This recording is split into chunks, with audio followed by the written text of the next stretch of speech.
Há uma curiosidade que talvez você não saiba.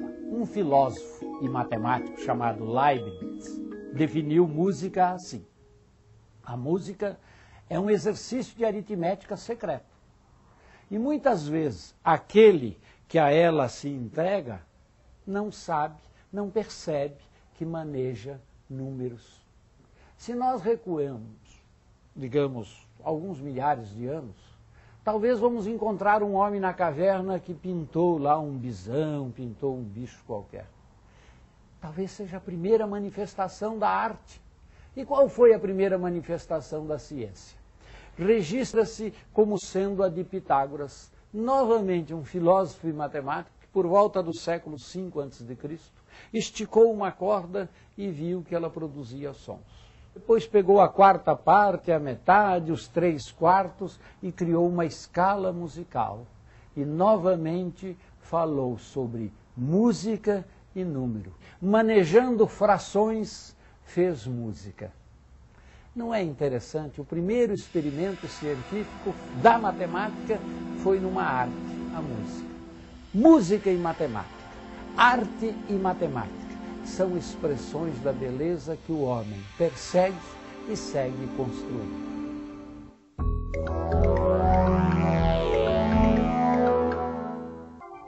A música é, sem dúvida nenhuma, a arte mais popular do planeta.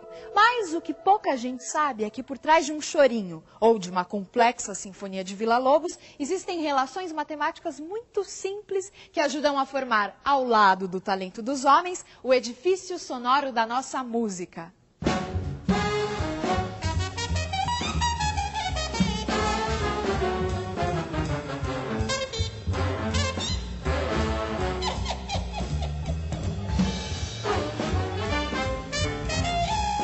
Well, music is math because you're counting all the time, right? 1, 2, 3, 4, 2, 2, 3, 4, or 1, 2, 3, 2, 3, 3, or 1, 2, 3, 4, 5, 1, 2, 3, 4, 5, 1, 2, 3, 4, 5. The notes of the scale, each harmony is a frequency, which is mathematics. When they all come together, it's many frequencies. The overtone series, you know, each note has many notes above it, all mathematical formulas.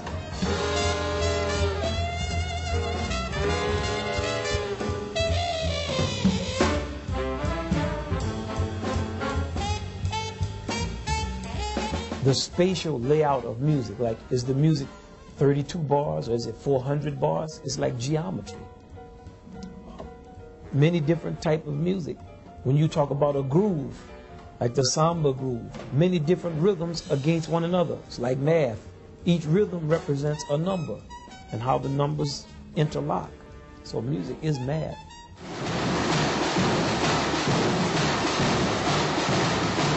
A diferença da bateria para a batucada são padrões. E conforme a execução desses padrões, você muda todo o conteúdo da bateria.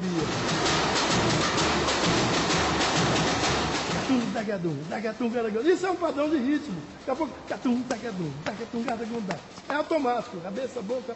Isso são vários padrões, né? Isso é um. Catum, dagadum, dagatum, garagundá. Catum, dagadum, dagatum, garagundá.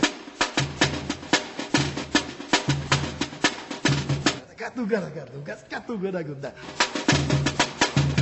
Catum, dagadá, dagatum, garagundá.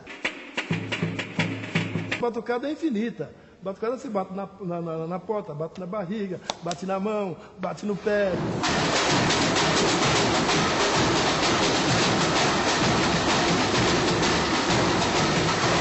Uma boa dança, um bom conjunto acaba ajudando tudo, né?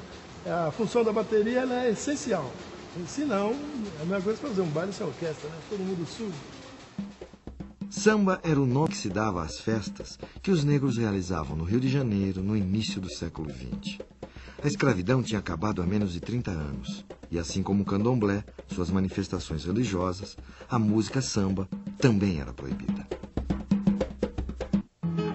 Madame diz que a raça não melhora, que a vida piora por causa do samba. Madame diz que o samba tem pecado, que o samba, coitado, devia acabar.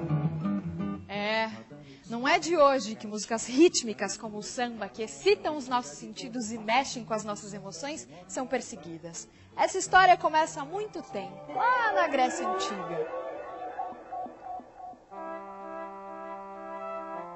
O filósofo e matemático Pitágoras imaginou que as 7 esferas, os planetas que giravam, como se pensava na época, ao redor da Terra, produziam a música das esferas. Essa música não poderia ser ouvida pelos humanos simplesmente porque ela era a própria música da vida, que nós ouvíamos desde o nascimento. Assim como um ferreiro deixa de ouvir o som da sua bigorna, não ouvimos essa melodia celestial.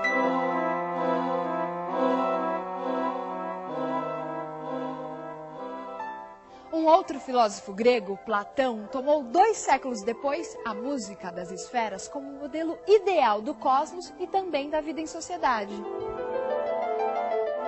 Para ele, a música pode funcionar tanto como elemento de harmonia como de destruição, dependendo do gênero musical. Em primeiro lugar, estão as músicas que ajudam o cidadão a encontrar o equilíbrio, a elevação, aproximando-os dos deuses. É a música produzida pela lira, pela cítara. Todas as outras levam os homens à decadência, à degeneração, e os aproximam dos animais. São as músicas rítmicas, enfim, todas as músicas populares.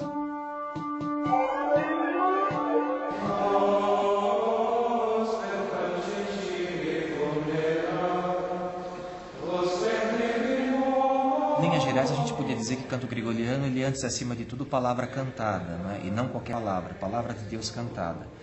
Todos os textos que o canto gregoriano usa são, via de regra, extraídos ou, diretamente ou inspirados nas Sagradas Escrituras, né? Tanto no Antigo quanto no Novo Testamento.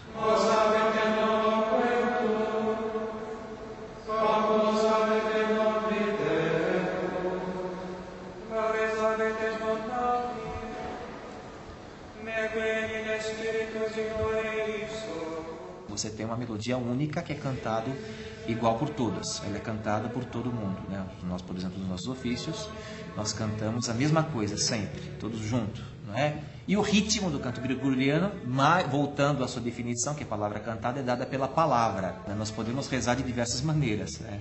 Podemos fazer orações mentais, né? Podemos ler as orações pura e simplesmente, ou podemos cantar essas orações, não é?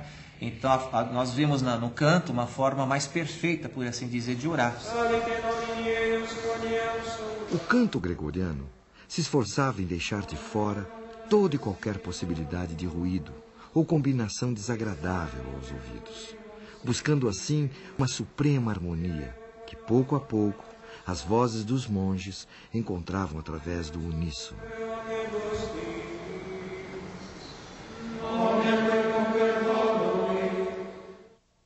A descoberta das relações matemáticas entre os sons nos explicam que notas ou intervalos são esses que reconhecemos como ruídos. Todo som é, na verdade, uma onda sonora que se propaga no ar em uma determinada frequência, uma pulsação. Dá uma olhada.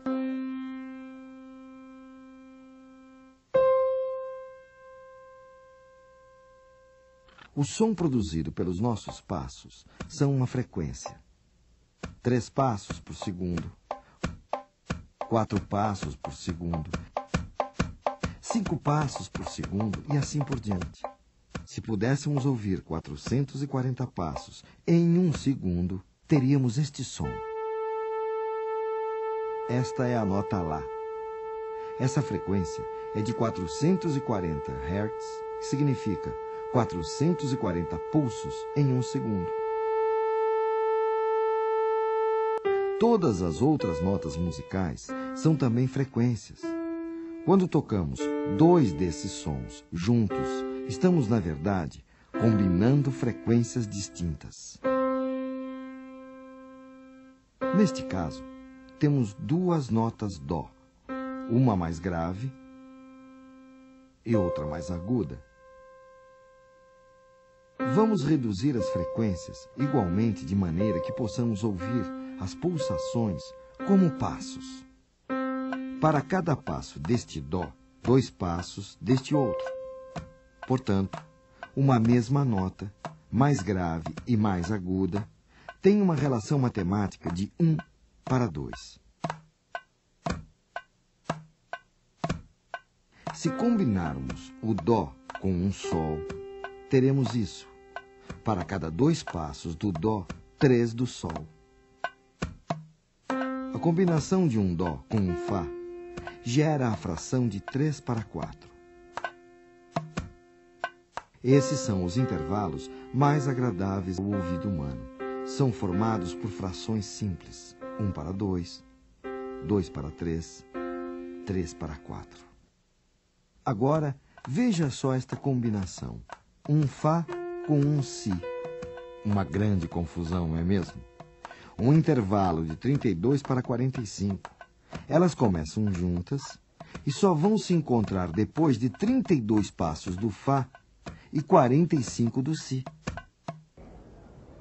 Vejam vocês que por trás dessas combinações menos ou mais agradáveis aos ouvidos, existem frações numéricas justamente mais ou menos complexas.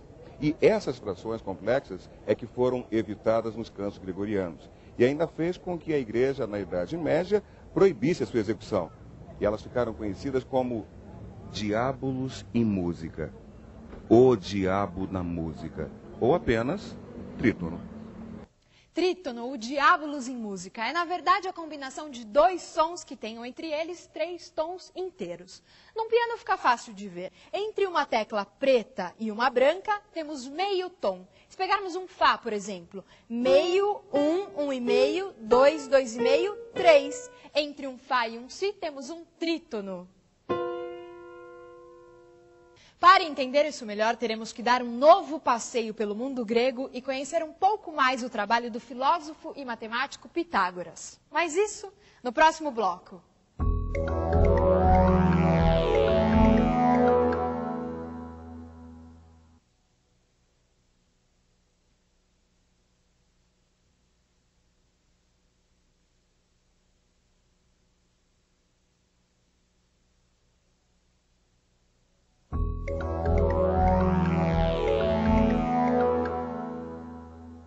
Foi com o instrumento de uma só corda, o monocórdio, que Pitágoras realizou suas experiências. Provavelmente uma das primeiras tentativas de organizar e compreender o espectro sonoro no Ocidente, lá na Grécia Antiga, mais de 500 anos antes do nascimento de Cristo.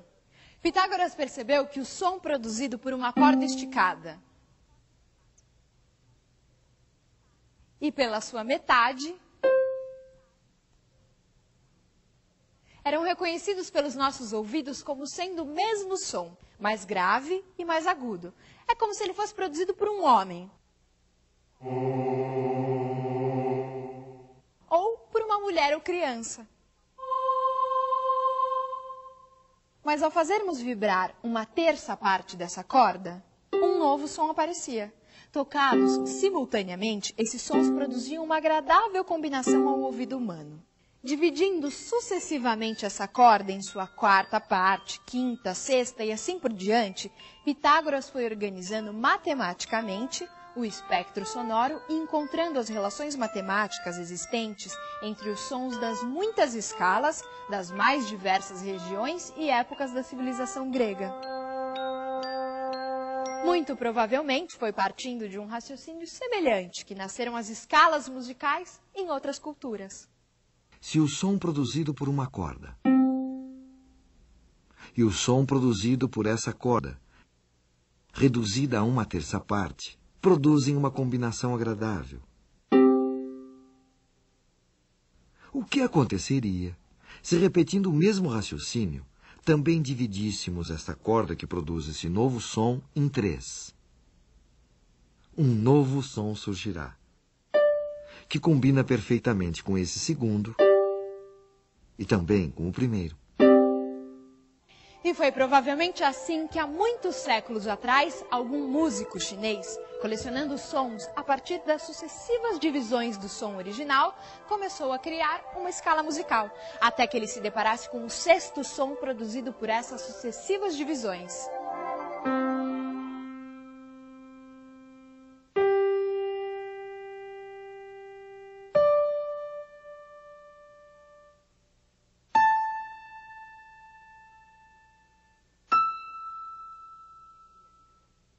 Pela primeira vez, nessa experiência, um som não combinava com o som original. Por sinal, eles até se pareciam excessivamente. o que fez com que o nosso chinês imaginário desse por concluído o trabalho e criasse uma escala com apenas os 5 primeiros sons, uma escala pentatônica. Nessa escala, todos os sons combinam entre si. Para experimentar isso, qualquer um de nós pode se sentar à frente de um piano e tocar somente as teclas pretas, que formam uma dessas escalas pentatônicas.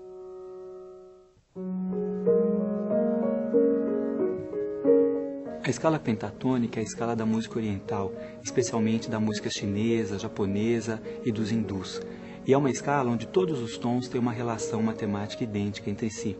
E isso provoca um sentimento de harmonia, de igualdade, que é um sentimento também da civilização chinesa, da arte chinesa como um todo.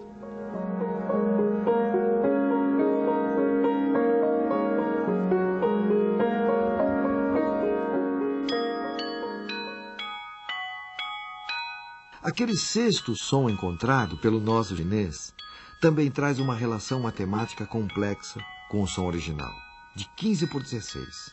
Além do que, 15 por 16 é quase 16 por 16, ou seja, 1, o som original. Pela extrema semelhança e pela complexidade existente na relação desses sons, ele foi afastado do universo sonoro chinês. Foi justamente a incorporação dessas combinações de sons que incomodavam o ouvido que deram vida à música tonal, imortalizada pelo compositor Johann Sebastian Bach. Bach certamente percebeu que se o trítono estabelecia a relação mais complexa entre os sons de uma escala, ao escorregarmos esses sons para os que estivessem imediatamente ao lado, ou seja, Fá para Mi e Si para Dó, sairíamos da dissonância para a consonância, do ruído para o prazer, da tensão para o repouso.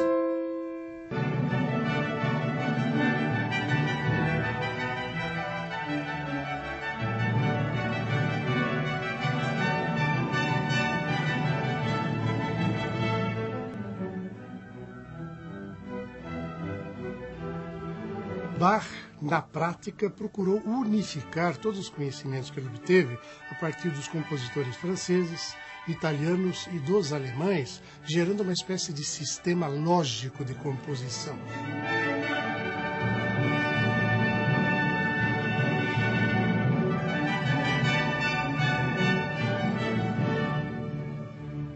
Usando principalmente a questão do trítono, que era chamado de o diabo na música, né?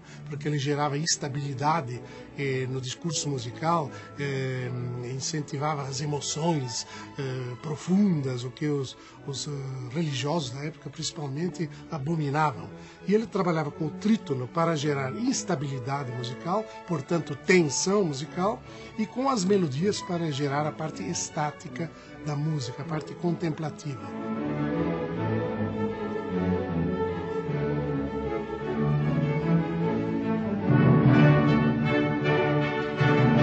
Ele conseguiu realizar o sonho de todos os compositores de todos os tempos, encaminhar a música para uma organicidade tal que em nosso tempo Villa-Lobos viria a dizer que ele não havia apenas produzido a melhor música de um país ou de um tempo, mas ele havia descoberto os segredos da linguagem universal, cósmica da música.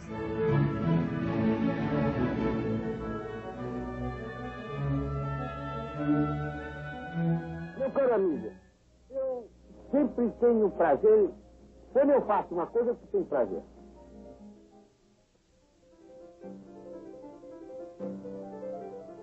O fascínio de Villa-Lobos, pela obra de Bach, nasceu quando o ainda menino estudante de violoncelo foi apresentado às músicas do Cravo Bem Temperado.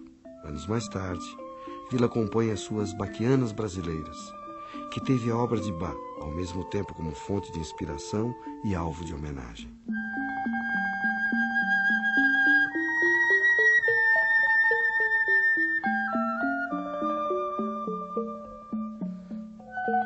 Tão importante quanto a influência dos compositores clássicos foi o gosto de Villa-Lobos pelas modas de violas, cantigas de roda, os cantadores e repentistas que ele ouviu em suas viagens pelo interior do país no início do século XX.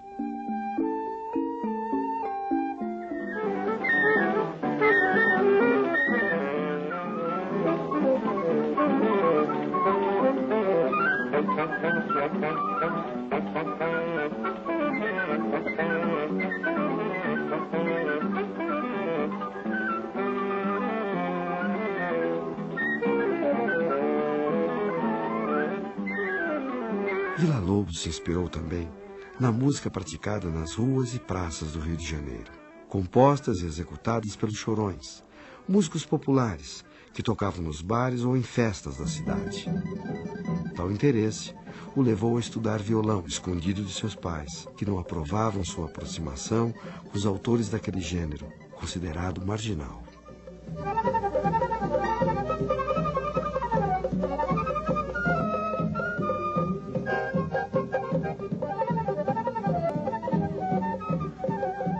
Villa-Lobos imortalizou e elevou o choro à categoria dos grandes gêneros da música mundial, ao compor um ciclo de 14 obras intitulado Choros. São uma nova forma musical, onde aquela música urbana se mescla a modernas técnicas de composição erudita.